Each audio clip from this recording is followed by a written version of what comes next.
We do have some storms to talk about, though, Friday night into Saturday, and so we'll get right into there. Again, a severe weather risk for us. We are under a slight risk for areas closer to Louisiana, and that is a level 2 out of 5 from the Storm Prediction Center, and then a marginal risk elsewhere. That is in the green shaded area.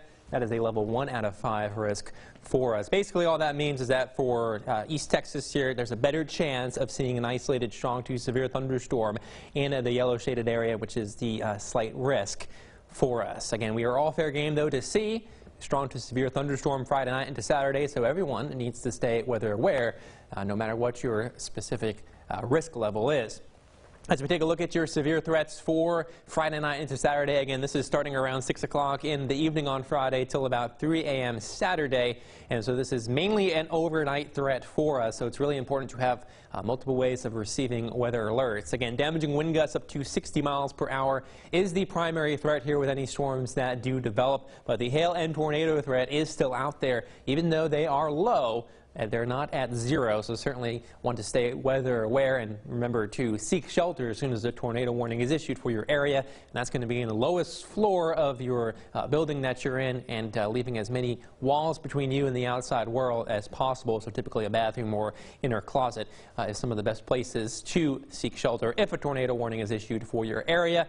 And again, the tornado threat overall with this system is low. But here's a look at what we can expect for us. Here's Friday at 8 o'clock in the evening. The cold front's out west of the Dallas Metroplex, but we do have some showers and storms developing out ahead of that. Again, at first they will start at isolated, but then quickly form into a line of thunderstorms as they make their way across East Texas. And again, there is a chance that these storms don't really start developing into Louisiana, and that's why the threat isn't any higher than a slight risk for us. So that's something we'll certainly be keeping an eye on. But this one particular model that we're looking at with our FUTURECAST does have the storms firing up here in East Texas, so that is something that we will have to be watching for, again, between 6 o'clock in the evening on Friday till about 3 o'clock in the morning on Saturday. So here's midnight Friday night into Saturday, still tracking some storms out there into deep East Texas, and then the cold front continuing to march forward there by 2 a.m. Saturday. The line is starting to exit our deep East Texas counties, and then by 3 a.m. the severe weather threat is over, and the rain exits with it. So here's 6 o'clock in the morning on Saturday. We are just left with some cloud cover out there.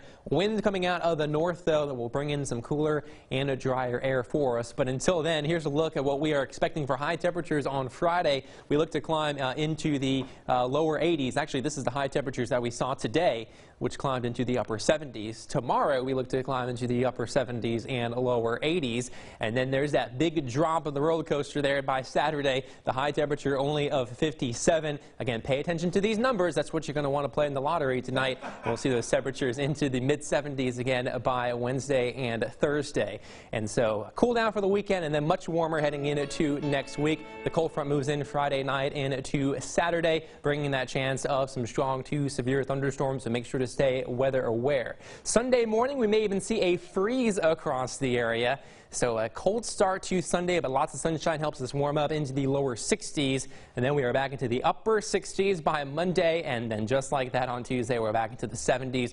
Morning lows also warming up at that point, too. Wednesday morning, could see those morning lows in the lower 60s. So overall, so far, a warm December. But again, we will have that cool down for the weekend. High temperatures dropping from 81 on Friday down to 59 on a Saturday. And then, again, a freeze possible Sunday morning. Sunday, we'll see mainly sunny skies out there. Clouds start to increase a bit heading into next week. But at this point, we do look to stay dry through at least Thursday of next week, with those high temperatures returning to the lower 70s and then the mid-70s by your day on Tuesday.